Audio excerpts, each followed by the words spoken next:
అత్యద్భుతమైన భక్తిరసాన్ని సంపూర్ణంగా ఆవిష్కరించే సినిమా కన్నప్ప. భక్తికి, త్యాగానికి పరమార్థం చెప్పిన కథ ఇది. ఈ కథతో ఇంతవరకు 5 సినిమాలు వచ్చాయి.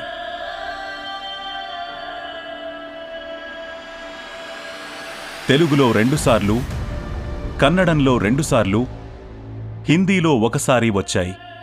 మానవత్వానికి, దైవత్వానికి మధ్య ఉన్న అనుబంధాన్ని ఎంతో లోతుగా అన్వేషించి, అనుభవించి ఈ లోకానికి తెలియజేసిన మహాభక్తుడు కన్నప్ప. ప్రపంచ ప్రసిద్ధి చెందిన శైవ క్షేత్రాల్లో శ్రీకాళహస్తి ఒకటి. శ్రీకాళహస్తి వాయులింగేశ్వరుడికి భక్తితో సమర్పించుకుంటున్న కానుక ఇది. అత్యంత పురాతనమైన ఓ అడవిలో ఓ అద్భుతమైన కథ శ్రీకారం చుట్టుకుంది. పుట్టుకతోనే కొత్తగా గూడుని అల్లగలిగే నైపుణ్యం, అత్యద్భుతమైన ప్రేమ, వాటిని మించిన భక్తిగల ఓ సాలీడు. గుడిలోని పవిత్ర శివలింగం చుట్టూ ఓ గూడు కట్టింది ఆ సాలీడు. శివుడు అంతా గమనించాడు. సాలీడుని మెచ్చిన దాని భక్తిని పరీక్షించదలుచుకున్నాడు. మంటలను సృష్టించాడు. ఏమాత్రం భయం లేని ఆ సాలీడు పరమభక్తితో ఆ మంటల్లో దూకి ప్రాణత్యాగం చేసింది. శివుడు కదిలిపోయి తన హృదయంలో ఆ సాలీడుకి ప్రత్యేక స్థానమిచ్చాడు. దాని త్యాగానికి గుర్తుగా కాళహస్తి ముందు శ్రీ చేర్చాడు. పరమేశ్వరుడి లీలలో భాగంగా ఈ పవిత్ర గాథ కొనసాగింది.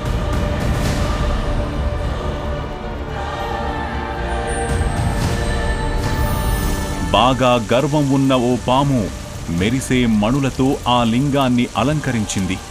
శివభక్తుడైన ఓ ఏనుగు తొండంలోని జలాలతో అభిషేకించేది. కానీ ఎందుకు ఆ మణులను తోసేసావు? తగిన ఫలితం అనుభవిస్తావు.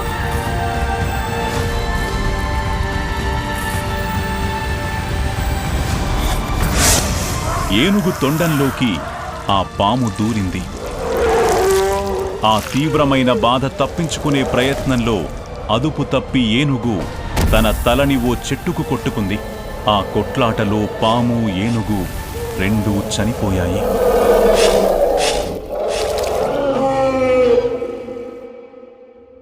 ఇదంతా గమనించిన మహాశివుడు ప్రత్యక్షమయ్యాడు. మీ భక్తిని మెచ్చాను, కానీ ఇంత విపరీతంగా మీరు ప్రవర్తించి ఉండకూడదు. మీ తిరుగులేని భక్తికి మెచ్చి ఇక నుంచి శ్రీకి కాళ, హస్తి అనే మీ పేర్లు జతచేసి ఈ క్షేత్రం శ్రీకాళహస్తిగా ప్రసిద్ధి చెందుతుంది. ఈ ఆలయం గురించి లోకమంతా తెలుసుకునేలా వరమిస్తున్నాను. పవిత్రమైన భక్తికి ఈ గుడి చిహ్నంగా నిలిచిపోతుంది. కైలాసం, పార్వతీ పరమేశ్వరుల నిలయం.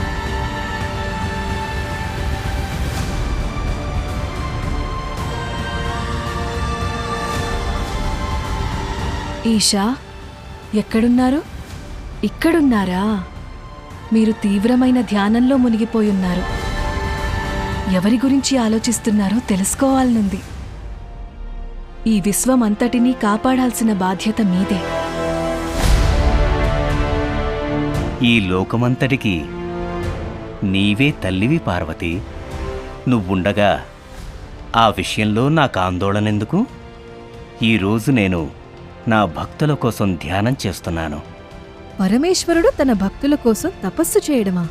నన్నాట పట్టిస్తున్నారా? మీ భక్తులందరినీ ఎప్పుడూ అనుగ్రహిస్తూనే ఉంటారుగా. నేను ప్రత్యేకమైన భక్తుడి గురించి ఆలోచిస్తున్నాను పార్వతి. ప్రత్యేకమైన భక్తుడా? మీ భార్య నయ్యుండి కూడా మీ మనసులో ఏముందో అర్థం చేసుకోలేకపోతున్నాను. శ్రీకాళహస్తిలోని నా వాయులింగం నీకు గుర్తుందా? మీ వాయులింగ స్వరూపాన్ని నేనెలా మర్చిపోగలను? వాయుదేవుడితో పాటు ఎందరో మహర్షులు పూజించిన వాయులింగమది. కానీ వాయులింగం ఆవిర్భవించినప్పటి నుంచి సామాన్యులకి దర్శన భాగ్యం లేకుండా రహస్యంగా ఉండిపోయింది. నీకో శివరహస్యం చెప్పనా? భూమిపై పుట్టిన ప్రతి ఒక్కరికి వాయులింగ దర్శనం కల్పించే సమయం వచ్చింది. వాయులింగం దర్శన భాగ్యం కల్పించే భక్తుడి గురించే ఆలోచిస్తున్నాను. నా కోరిక నెరవేర్చడానికి ఇప్పటికే జన్మించి ఉన్నాడు. ఎవరతను? అతను ఓ నాస్తికుడు. ఏంటి? సాధారణంగా నేను నా భక్తులకు కోరిందిస్తుంటాను. ఈసారి ఆ భక్తుడు నాకేదో ఇవ్వబోతున్నాడు. అందుకే అతను నాకంత ప్రత్యేకం. తనంతట తానే ఇస్తాడతను. ఏమిస్తాడు? అతనికి అత్యంత విలువైనది, ఎవరూ ఇవ్వడానికి కలలో కూడా ఊహించనిది. ఈ చిన్నారి తిన్నడే దేవుడిని నమ్మనివాడు భవిష్యత్తులో కన్నప్పగా ప్రసిద్ధి చెందుతాడు. నా మహాభక్తుల్లో ఒకడిగా నిలిచిపోతాడు. తన కళ్లతోనే ఈ సమస్త ప్రపంచాన్ని చూడబోతున్నాను. ఈ చిన్నారి నాస్తికుడా మీ వరం నెరవేర్చేది? అవును, ఈ కథని యుగాంతం అయ్యేంతవరకు చెప్పుకుంటూనే ఉంటారు. ఇంకా ఉంది తిన్నడి విల్లు గురించి. మన ఈ కన్నప్ప కథలో తిన్నడు వాడిన విల్లుకి చాలా ప్రత్యేకత ఉంది. తిన్నడి తండ్రి నాథనాథుడు ప్రత్యేక నైపుణ్యంతో తయారు చేసింది. ఇది సాధారణమైన విల్లు కాదు, ఓ అద్భుతం. అవసరమైనప్పుడు అదే విల్లు 2 శక్తివంతమైన కత్తులుగా మారేలా తయారు చేసిన విల్లు. తిన్నడికి 5 ఏళ్ల వయసున్నప్పుడు అడవిలోకి ఒంటరిగా వెళ్ళాడు. ప్రమాదకరమైన పులికి ఎదురుపడ్డాడు. కాని తిన్నడు భయపడలేదు. చురుగ్గా అతని బుద్ధి పనిచేసింది. దగ్గరలో ఉన్న ఓ పదునైన కర్రతో ఆ పులికి ఎదురు తిరిగాడు. తన కుమారుడి ధైర్యాన్ని, ప్రతిభని దగ్గరుండి గమనించిన నాథనాథుడు తిన్నడి సాహసానికి గుర్తుగా ఆ పులి పక్కటెముకలు ఉపయోగించి ఈ విల్లుని తయారు చేశాడు. ఈ విల్లు సాధారణమైన ఆయుధం కాదు.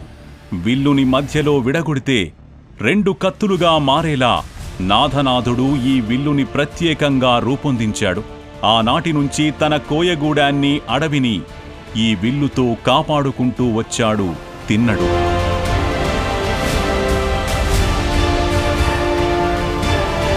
కన్నప్ప ప్రత్యేకమైన విల్లు, అతని ధైర్య సాహసాలు చరిత్రలో నిలిచిపోయాయి.